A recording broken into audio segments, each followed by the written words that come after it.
I'm Ryan Lightfoot-Brown of FundCalibre. We're joined today by McCraw of the SLI Global Smaller Companies Fund. Thank you for joining us. Now, in the Global Smaller Companies Fund, you've got a 6,000 company opportunity set. How do you filter down through that and the tools that you use in there? Yeah, so it's a vast opportunity set, and the first part of our process, a big part of that is a tool that we call the Matrix. So this was a quant tool that was developed at Standard Life back in the late 1990s, and it's been fairly consistent over that period. And what the Matrix does is it assesses an investment universe, so in this case over 6,000 stocks, on 13 individual factors. Now, these factors have been back-tested and have been proven in conjunction to be predictive of share price outperformance. So each of those 6,000 stocks has what we call a total score, which is a combination of these 13 factors. And these factors are grouped into 4 broad categories: quality, growth, momentum, and valuation. And very simply, we're looking to carry out fundamental analysis on companies that have high total scores. Because from a quant perspective, these companies look attractive to us.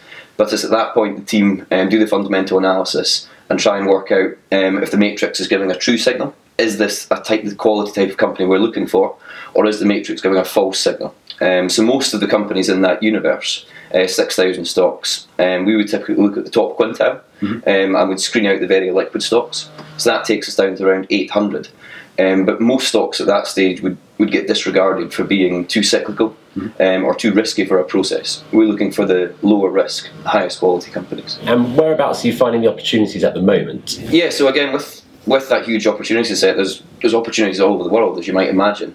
We are very much bottom-up stock pickers, but from time to time certain themes arise in the portfolio, and a couple of themes we're seeing at the moment is food and drink. So people think food and drink with an equity, usually slow growth, mega cap, potential bond proxy companies. But in the small cap space, it's quite a different story. There's a lot of smaller, innovative companies really driving change within this industry. Fever Trees, obviously well known to many clients in the UK, but we have a number of other names globally that also fit into that broad theme. So Grubhub is an interesting name. So again, in the UK, we're probably all familiar with Just Eat, which is the leading mobile takeaway ordering device. In the US, Grubhub is the market leader. And just thinking, how do we come up with Grubhub? Matrix identified it as an interesting company. We'd never heard of this company. That prompted the team to go and carry out fundamental analysis. And what they found was that Grubhub was the clear market leader in this growing segment of ordering food online in the US. So you have the best platform, the biggest market share, the best management team, strong balance sheet, and they're really benefiting from that shift from ordering takeaways over the phone to doing it through a mobile app. And as you might expect in the US, it's a much bigger opportunity set than you might find in the UK. So Grubhub last year executed on average 300 orders per minute and have 80,000 restaurants under coverage. So it's a huge market that Grubhub are the market leader in. Another name that fits into that kind of food theme is Visanen. This is a Dutch listed company that switched their almost whole production to natural organic foods. And again, we're not thematic investors, but this is a high quality company in a segment that we think is a structural growth area. And then the second theme, again, as a result of our bottom-up process, is automation. Now, automation is certainly not a new theme. It's been going on for many years now. But again, smaller companies are at the forefront of innovation within this. So Cognex is a holding we've had for a few years now. So they're the market leader in machine vision cameras.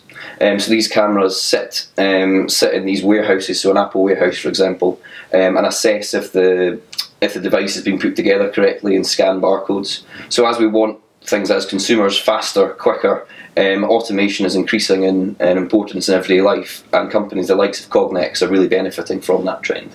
Now, quite interestingly, in your portfolio, you've actually got emerging markets. Can you tell us about where you're finding opportunities and what sort of stocks you're finding? Yeah, so this is a truly global fund. So we include, it's the All Country World benchmark. So that includes, I think it's around 1,200 stocks from emerging markets. And again, the matrix is key here. It points us in the direction of where interesting change is happening in these companies.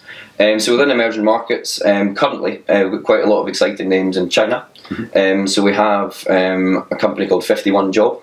So they are the leading online recruitment company within China. and they are really benefiting from that shift within China, growing workforce, and also moving into higher margin parts of the market, such as payroll and training. Graham, well, thank you very much for joining us. For more information on the SLI Global Smaller Companies Fund, please visit FundCalibre.com.